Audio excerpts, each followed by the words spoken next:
ନା ସମସ୍ତେ ନୂଆ ବର୍ଷରେ ଏନ୍ଜୟ କରୁଥିବେ ଭଲସେ ତା ଭିତରେ ଯେ କି ଆପଣଙ୍କର ଲକ୍ଷ୍ୟକୁ ପୁରା କରିବା ଦରକାର ଯେ କି 2026 ଆପଣମାନଙ୍କ ପାଇଁ ନୂଆ ନୂଆ ଭେକେନ୍ସି ନେଇ ଆସି ପହଞ୍ଚି ସାରିଛି। ଯେଉଁମାନେ ବି ୱେଟ୍ କରିଥିଲେ ଯେ କି ଏଇ ଯେଉଁ ଭେକେନ୍ସିଟି କ'ଣ ହେଲା ଆପଣମାନେ ଦେଖନ୍ତୁ ଯେ ଭେକେନ୍ସି ଆପଣମାନଙ୍କ ପାଇଁ ଆସିଛି ଯେ କି ଭଲ ଭାବରେ ଦେଖନ୍ତୁ।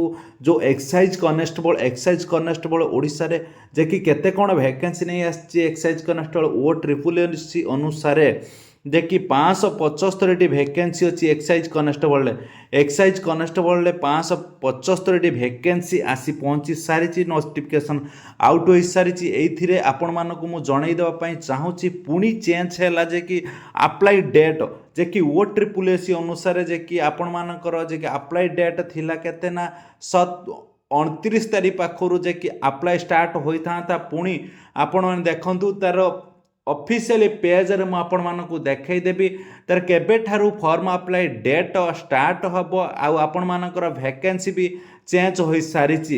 OSSC ଅନୁସାରେ ଆପଣମାନଙ୍କର ଭେକେନ୍ସି ଚେଞ୍ଜ ହୋଇସାରିଛି। ଦେଖନ୍ତୁ ଆପଣମାନଙ୍କର ଯେଉଁ ଏକ୍ସାଇଜ୍ କନେଷ୍ଟବଳ ଓଡ଼ିଶାରେ କେତେ କ'ଣ ପଦବୀ ଆସିଥିଲା ଆପଣମାନଙ୍କୁ ମୁଁ ଜଣାଇଲି ଯେ କି ଓଡ଼ିଶାରେ ପଦବୀ ଆସିଛି ଆପଣମାନଙ୍କର 575ଟି ପଦବୀ କ୍ୟାଟେଗୋରୀ ୱାଇଜ୍ କେତେ କ'ଣ ଅଛି ତାର କ୍ୱାଲିଫିକେସନ୍ କ'ଣ ଅଛି ଟୋଟାଲ୍ ଡିଟେଲ୍ସ ମୁଁ ଏଥିରେ ଆପଣମାନଙ୍କ ପାଖରେ ଆଲୋଚନା କରିବି। ଦେଖନ୍ତୁ OSSC ଓଡ଼ିଶା ସବ୍ ଅର୍ଡ଼ିନେଟ୍ ଷ୍ଟାଫ୍ ସିଲେକ୍ସନ୍ କମିଶନର ତରଫରୁ ଏଇ ଯେଉଁ ଭେକେନ୍ସିଟି ଆସିଛି ଭେକେନ୍ସିଟି ଦେଖି ଏକ୍ସାଇଜ୍ କନେଷ୍ଟବଳ ଆପଣମାନେ ଭାବୁଥିବେ ବହୁତ ଭଲ ଯେ କି ଜବ୍ ଯଦିକା ଭାବୁଛନ୍ତି ତାହେଲେ ଏବେଠାରୁ ଯେ ଆପଣମାନେ ପାଠ ପଢ଼ାପଢ଼ିରେ ମନ ଧ୍ୟାନ ଦିଅନ୍ତୁ ଯେ କି ଆପଣମାନେ ଯାଇ ପଢ଼ାପଢ଼ିରେ ଧ୍ୟାନ ଦିଅନ୍ତୁ। ପୋଷ୍ଟ ଅଛି କେତେ ଦେଖନ୍ତୁ 575ଟା ଭେକେନ୍ସି ଅଛି ଆପଣମାନଙ୍କ ପାଇଁ ଯେ କି ଦେଖନ୍ତୁ 7 ଜାନୁଆରୀରୁ 7 ଫେବୃଆରୀ ପର୍ଯ୍ୟନ୍ତ ତାର ଡେଟ୍ ଆପ୍ଲାଇ ଡେଟ୍ ଅଛି। ଆପଣମାନେ ଭଲ ଭାବରେ ଦେଖନ୍ତୁ ଭଲ ଭାବରେ ଦେଖି ଆପଣମାନେ ଏବେଠାରୁ ତୈୟାରୀ କରନ୍ତୁ ଯେ କି ଏଜୁକେସନ୍ କ୍ୱାଲିଫିକେସନ୍ କେତେ ନା ଓନ୍ଲି ଯେଉଁମାନେ ପାସ୍ କରିଥିବେ 12 ପାସ୍ କରିଥିବେ ସେମାନେ ହିଁ ଆପ୍ଲାଏ କରିବେ ଯେ କି ଏକ୍ସାଇଜ୍ କନେଷ୍ଟବଳ। ତା ପୂର୍ବରୁ ଆପଣମାନଙ୍କୁ ଗୋଟେ ଛୋଟ ରିକ୍ୱେଷ୍ଟ ଯେ କି ଯେଉଁମାନେ ସାର୍ଟିଫିକେଟ୍ ଏକ୍ସଟେନସନ୍ କରିନାହାନ୍ତି ସେମାନେ ଏବେଠାରୁ ସାର୍ଟିଫିକେଟ୍ ଯାଇ ରେଜିଷ୍ଟ୍ରେସନ୍ କରାଇ ନିଅନ୍ତୁ ଯେ କି ଆପଣମାନେ ଭଲ ଭାବରେ ଜାଣିବା ଦରକାର ଯେ କି ଏକ୍ସଚେଞ୍ଜ କରିବା ନିହାତି ଦରକାର ସାର୍ଟିଫିକେଟ୍ ଦେଖନ୍ତୁ।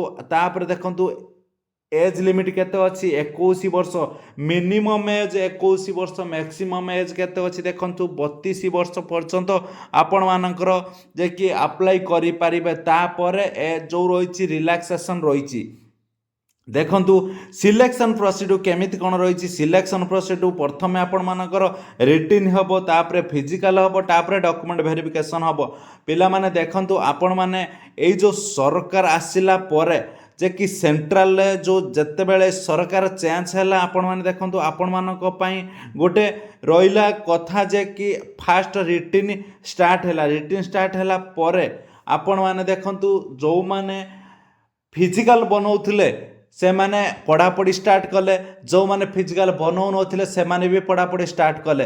ଭଲ ଭାବରେ ଦେଖନ୍ତୁ କେତେ କଟଅଫ୍ ଆପଣମାନଙ୍କର ବଢ଼ିଯାଇଛି ଆପଣମାନେ ନିଜେ ବି ଜାଣିପାରିବେନି। ତାପରେ ଆପଣମାନେ ଦେଖନ୍ତୁ ସ୍ୟାଲେରୀ ବହୁତ ବଢ଼ିଆ ସ୍ୟାଲେରୀ ଅଛି। ଷ୍ଟାର୍ଟିଂ ସ୍ୟାଲେରୀ 19,900ରୁ 63,200 ପର୍ଯ୍ୟନ୍ତ ଏହାର ସ୍ୟାଲେରୀ ଅଛି।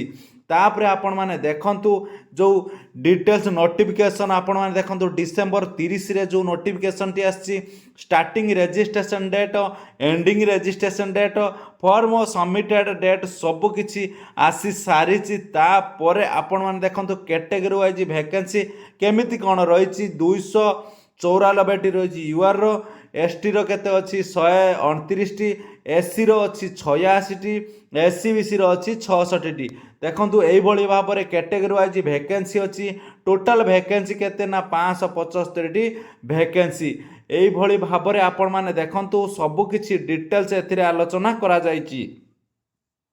1/1/2026 କି ଆପଣମାନଙ୍କ 2025 କି ଆପଣମାନଙ୍କର ଯେମିତି ଏଜ୍ ହେଉଥିବ 21 ବର୍ଷ ଆଉ ପାରଉନଥିବ କେତେ ନା 31 ବର୍ଷ। ଦେଖନ୍ତୁ ଭଲ ଭାବରେ ଭିଡ଼ିଓଟିକୁ ଆରମ୍ଭରୁ ଶେଷ ପର୍ଯ୍ୟନ୍ତ ଦେଖିବେ। ଯଦିକା ଚ୍ୟାନେଲରେ ନୂଆ ଥିବେ ଚ୍ୟାନେଲଟିକୁ ଜଲ୍ଦି ଜଲ୍ଦି ନିହାତି ସବସ୍କ୍ରାଇବ୍ କରିଦେବା ଦରକାର ଆପଣମାନଙ୍କର। ତାପରେ ରହିଛି ଦେଖନ୍ତୁ ଆପ୍ଲିକେସନ୍ ଫି।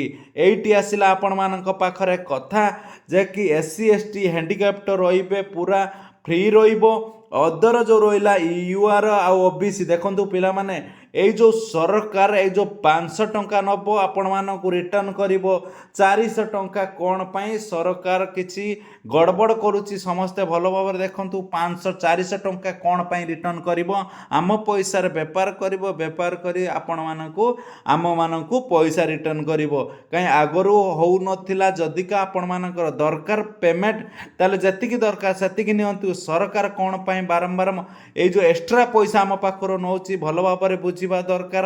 ସମସ୍ତେ ଟିକେ ଭଲ ଭାବରେ ବୁଝନ୍ତୁ ଆଉ କମେଣ୍ଟ ମାଧ୍ୟମରେ କମେଣ୍ଟ କରନ୍ତୁ ଯେ କି ଏଇଟା ଯେଉଁ ହେଉଛି ଠିକ୍ ହେଉଛି କି ଭୁଲ ହେଉଛି।